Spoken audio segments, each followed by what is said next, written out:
It's Christmas Eve in 2022, and Dan, a former sergeant currently working as a teacher, is supposed to be helping his wife Emmy and his daughter Muri with the party.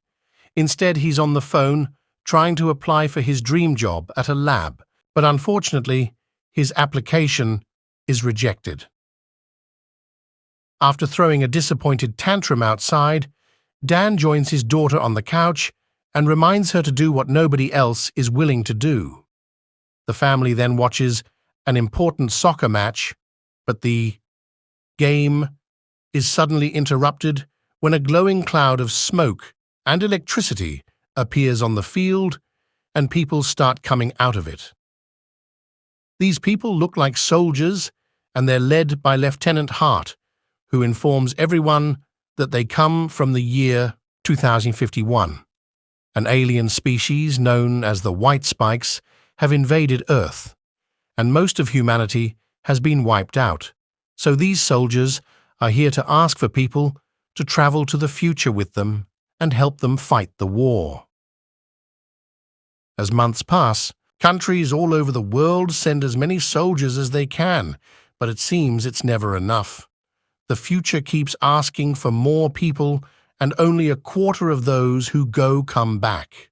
When they run out of trained soldiers, the government begins drafting civilians to join the fight. This causes riots on the streets because many people believe they shouldn't be sent to a war that doesn't affect them. Dan continues to work as a teacher, but his students don't seem too interested in what he has to teach because they don't see the point if they'll be dying anyway. The only exception is Martin, who is obsessed with volcanoes and always wants to talk about them all the time.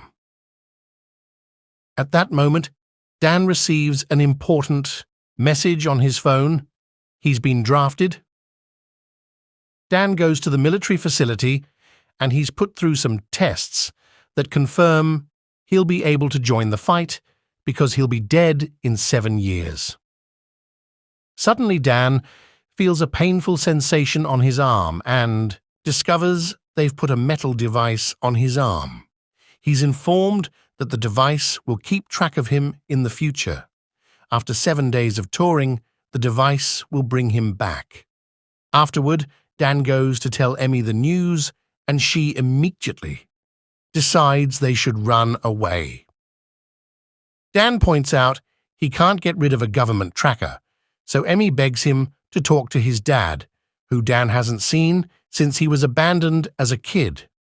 Putting pride aside for the sake of his family, Dan goes to see his father James to ask for his help, but James thinks Dan was sent by the government to spy on him, and an argument ensues. In the end, Dan has to leave with the device still attached to his arm. He returns home to give his family the bad news, but he also promises he'll be back.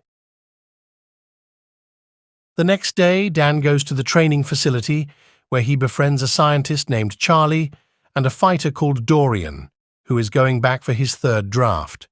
They receive basic training, which includes shooting and first aid, before they're given a full explanation of how the time travel technology works. The time link is similar to 2 rafts on a moving river, and a river can only move between those 2 points. That's why they can only travel between 2022 and 2051. Those are the fixed points, and they can't choose something right before the war. Sometime later, the trainees are resting in the barracks when suddenly the alarm begins ringing. It's time for them to leave. The trainees are confused because they were supposed to have 7 days of training, but they're told the future can't simply choose when they need help. Once everyone has gathered, the time link is activated, and a cloud like it appeared during the soccer match begins absorbing them into the future. They're supposed to be going to Miami Beach, but in the control room, something goes wrong with the output coordinates. The group appears in the sky right above the city and falls on top of a building, which causes many of them to instantly die. The remaining members manage to save themselves because they fall into a pool and they only have to swim out. The team looks down at the city of Miami and finds it in complete ruins. They don't know how to proceed, but at that moment they're contacted by a colonel who informs them the city has been overrun by white spikes, so soldiers are coming to completely bomb the place. The team's mission is to rescue a research team that is trapped inside a laboratory. The colonel knows Dan has experience in the military and puts him in charge of the team. Dan guides the team throughout the city, giving them indications of how to move properly and finding death and destruction everywhere they go. They find the lab building, and when they enter it, they discover a dead alien, so Dorian takes a claw as a trophy. Further inside, they find the research team, but they're all dead as part of an alien trap. The colonel asks them to retrieve all the copies of the research and to hurry, because if there are bodies around, the white spikes will be back and the jet fighters are coming closer. The team rushes to pick up all the necessary items, then they start making their way downstairs as quietly as possible. However, Shum of the guys hears a noise, and when he looks up, they finally discover what white spikes look like. The alien shoots a spike from its tentacles, killing one of them, and the team immediately opens fire. Their bullets can't seem to damage the alien's thick skin, but at least it seems they can slow them down as they run down the stairs and find an exit hallway. The aliens kill and capture many team members on the way, so Dan stays at the back to defend them. Since his bullets won't work, he attacks with a fire axe, which isn't that effective either. Luckily, Dorian comes to the rescue and kills the creature by teaching the team that the only weak spots are the neck and the belly. With lots of white spikes coming after them, the team runs down the streets until they find the tank that is coming to rescue them. Unfortunately, the white spikes get to the tank first and destroy it. Now the team has no choice but to fight the aliens, while at the same time trying to find cover. As more and more team members fall to the aliens' attack, the survivors fall inside a tunnel, and Dan stops to rescue a fallen trainee. This delays the entire team, and two of the trainees decide to stay behind and act as a shield against the aliens so the rest of the team can run away. At that moment, the jets finally arrive and bomb the entire area. Hours later, Dan and Charlie wake up in a forward operating base in the Dominican Republic.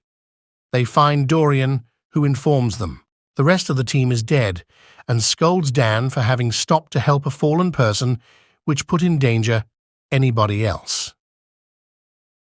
Dorian admits he suffers from cancer, and he's learned that he's the one that gets to decide when he dies. Their talk is interrupted when Dan is requested to see the colonel.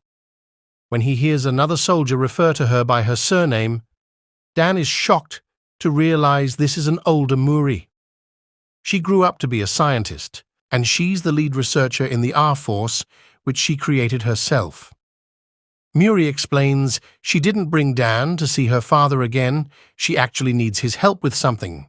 In fact, she acts all cold and professional around him. Then she proceeds to show him the recording of a different-looking white spike. All the aliens they fought in the city were males, and this one is female. She's more aggressive and much rarer. She also nests underground. The male white spikes will die to defend her because it seems all they care about is the survival of their species. The bombs the military use have a toxin Muri created, and so far it's been killing the male white spikes without issues. However, the female alien survived that toxin, so Muri needs Dan to join the extraction team and capture a female white spike to be studied. Hopefully, they can develop a stronger toxin that will kill the alien's main source of reproduction. The team gets ready and leaves, in Helicopters, where Muri tells Dan the story of what happened. The aliens showed up out of nowhere in Russia in 2048, somehow avoiding all satellite imagery and radar. It only took them 3 years to take over the world, and they don't care about material things. They just want humans as food. Dan wants to know what happened to him before he died, but Muri thinks it's better not to go down that road. Moments later, they arrive at the nest, where they find a bunch of soldiers trying to tie up the female white spike. The alien is furious and begins attacking the soldiers, killing lots of them. Muri joins them and lands a clean shot on her neck, giving the others the chance to put more rope around her and stop her from leaving. Finding herself caught, the female alien cries out to call for her protectors, and soon the area is swarmed with aliens. While the female tries to attack Muri, Dan comes down and shoots at as many aliens as he can before joining the others in the nest to help save his daughter. Together, the soldiers push the female into the cage and a helicopter, but now the males are trying to attack the helicopters too, to save her, even making one crash. Dan and Muri run to a jeep and start firing at the aliens to give the helicopters the chance to escape with the cage. Afterward, the two of them drive at a great speed to escape the area. They stop at a beach to send an SOS flare, and Muri scolds Dan for acting without thinking.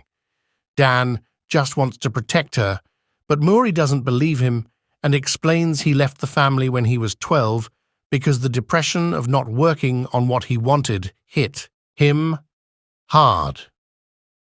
When she was 16, Dan was in a car accident, and Muri was at the hospital when he died. Muri is hurt by all this, and Dan has no words because he can't believe he became like his father. Suddenly, he realizes he may understand James when he said that the war left him in a dark place mentally. The female white spike is taken to a fortified offshore oil platform where the time machine is kept. She's chained and given a huge amount of sedatives every hour. Dan and Muri work together on analyzing the alien's DNA and trying to discover how she stops the toxin from killing her. It's a lot of work that takes them many days, but it also allows them to bond again and chat in a more friendly way while they share meals.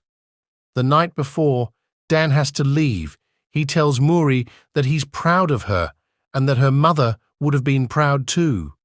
Dan tries to tell Muri she needs to rest and to give him more to do since he's supposed to be here to help after all.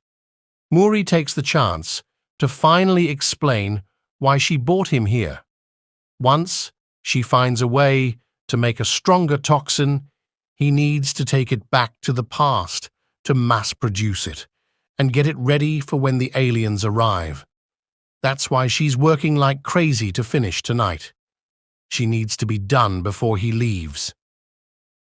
Dan doesn't want to leave Muri behind to her death, but Muri points out she called him because she's the only one she can trust. At that moment, the machine finally finishes a toxin with a 100% match for a female white spike, but it's also the moment the alien wakes up and calls for her protectors. As a bunch of male aliens arrives to attack the platform, Dan thinks they should kill the female to stop the attack, but Muri points out they only have one sample of the toxin and it could help more in the past. While the soldiers begin defending the platform the best they can and many aliens crash into the labs, Muri and Dan run around the platform to try to make it to the helipad where Dan should be for the time jump, which will happen in a few minutes. The two of them shoot lots of aliens on the way, yet Muri still gets hit by a spike. Dan tries to help her walk, but she's in too much pain, and the platform is about to go down because the aliens crashed a ship against it. Muri apologizes for being cold to Dan, and after saying she loves him, she gives him the toxin, urging him to take it back to save everyone. Suddenly, an alien shows up and drags Muri down with it, causing Dan to jump after her to save her. However, that's the moment when the time machine activates and the time link to her death. But Muri points out she called him because she's the only one she can trust. At that moment, the machine finally finishes a toxin with a 100% match for a female white spike. But it's also the moment the alien wakes up and calls for her protectors. As a bunch of male aliens arrives to attack the platform, Dan thinks they should kill the female to stop the attack, but Muri points out they only have one sample of the toxin and it could help more in the past. While the soldiers begin defending the platform the best they can and many aliens crash into the labs, Muri and Dan run around the platform to try to make it to the helipad where Dan should be for the time jump, which will happen in a few minutes. The two of them shoot lots of aliens on the way, yet Muri still gets hit by a spike.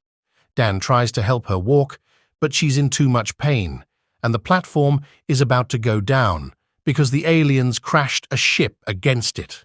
Muri apologizes for being cold to Dan, and after saying she loves him, she gives him the toxin, urging him to take it back to save everyone.